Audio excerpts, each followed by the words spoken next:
As I was preparing some of my parental leave arrangements the other day, it hit me that my last day before I take 3 months will also mark exactly a year as your minister.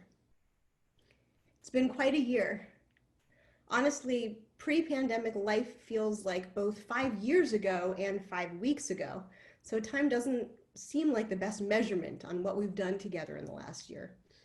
But as I ready myself for a journey birthing new life and new love into my world, I can't help but think about the love we've created at UUCIL. We have grown together as our mission calls us to. We've grown in our relationship to each other. We've grown in our relationship to Unitarian Universalism, and we've grown in our relationship to the global community. If there's anything that the pandemic has taught us over the last 4.5 months, it's that even when we're isolated, we are still a beloved community. And we have an even greater capacity to be interdependent with communities near and far. Distance suddenly doesn't mean quite as much because we mostly can't be physically together, well, whether a mile apart or 3,000. And as much as it breaks my heart, I don't see that changing before I return from parental leave. But change takes on many forms. And despite the space between us, I see the coming year as one that will be defined by our connectedness. Some of you may have noticed that I titled my sermon, Measuring a Year in Love, which is a reference to a famous song from the musical Rent. It's my all-time favorite musical and was my introduction to radical, inclusive love, my foundation for community, and also a story about my physical home, because home was Greenwich Village. But the lesson of Rent and the reason why we forget time as a measurement for what we've accomplished is because love is the real home. Where there is love, there is family. Where there is love, there is home. Where there is love, there is creation. And that's why UUCIL is the remarkable, beloved community that we are. Why I have no concerns about how we will weather the next few months. Because we're home, we're family, and we're creating all at the same time. And no pandemic can stop that force because it's inherent to who we are.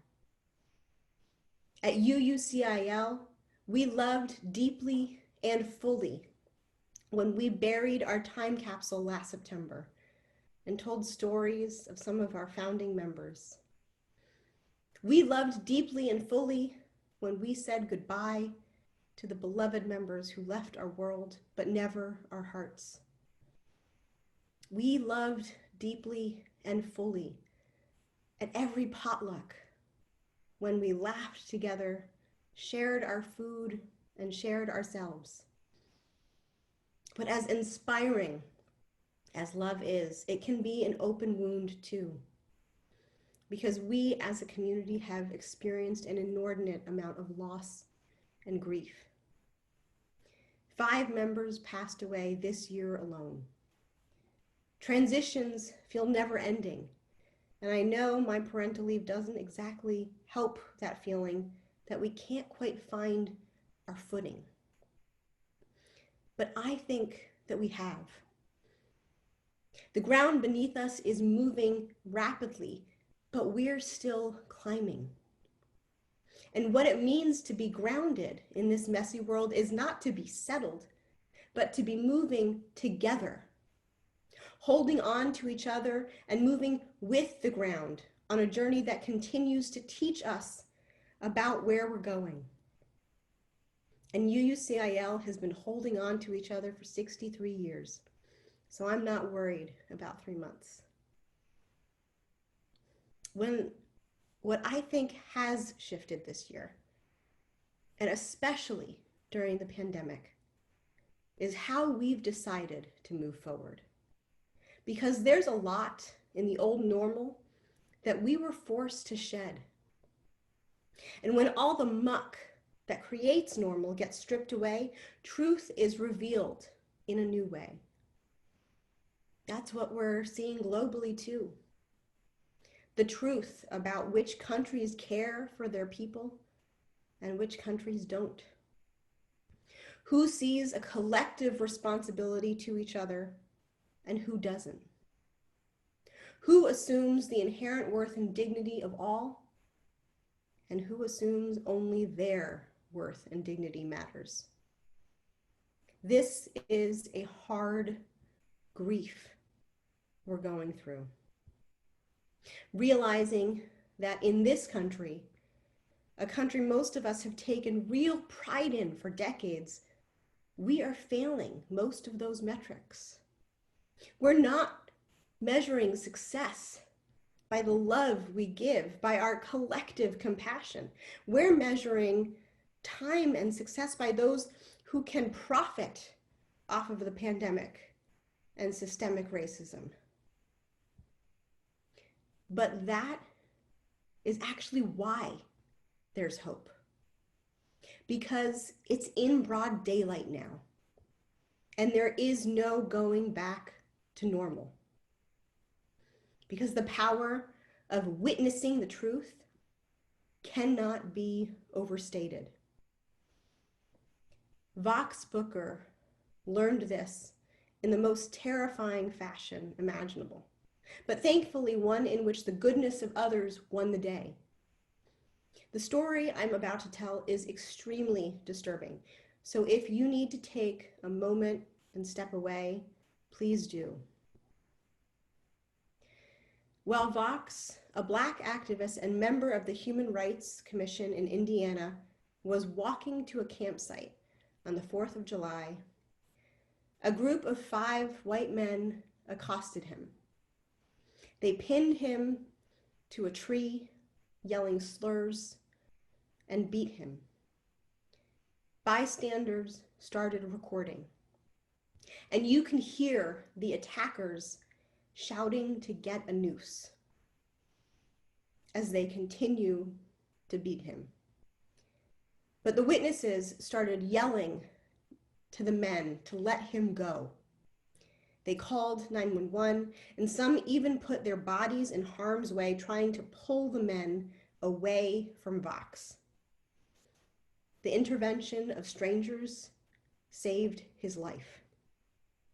It took police several hours to get there, and when they did, they insisted there wasn't enough to arrest the attackers. The witnesses showed their recordings, calling the department frequently, demanding that they make arrests of the men who had been identified. They joined Vox in the quest for justice. And thankfully, the 2 ringleaders of the assault have now been arrested and charged. But it took a collective response from the entire community to make it happen, and a collective response to loudly say no to emboldened racism exposed for all to see. Vox now has COVID-19 from the attack, and I pray that his treatment does not align with what we've seen so many people of color endure while trying to get quality health care. But his story shows that witnessing to the horrors of racism is not a passive action. It's the process of exposing painful realities to the broader public for the purpose of change. It's the boldest of actions, and we can be witnesses too. Witnesses that expose and reveal the ugly truths that once hid behind normalcy. And we're not just witnessing a change in the tide against racism. The same can be said for what the pandemic has revealed about economic injustices. Rather than bystanders, we can be witnesses to a changing world, prophets in this moving current, and witnesses that will testify with our collective action. And I know some of you are already out there testifying, going to city council meetings, calling your representatives, insisting that we do better, that we be the country of freedom and hospitality that we imagine we are, and not the callous and corrupt one that's been exposed. Although I so look forward to the time when I can join your hands in this collective endeavor, you don't need me to witness to the world. You have what you need.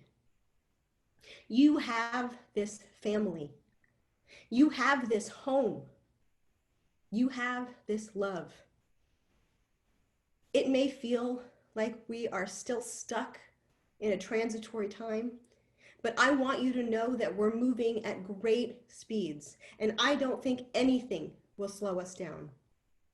Our feet are better than being planted.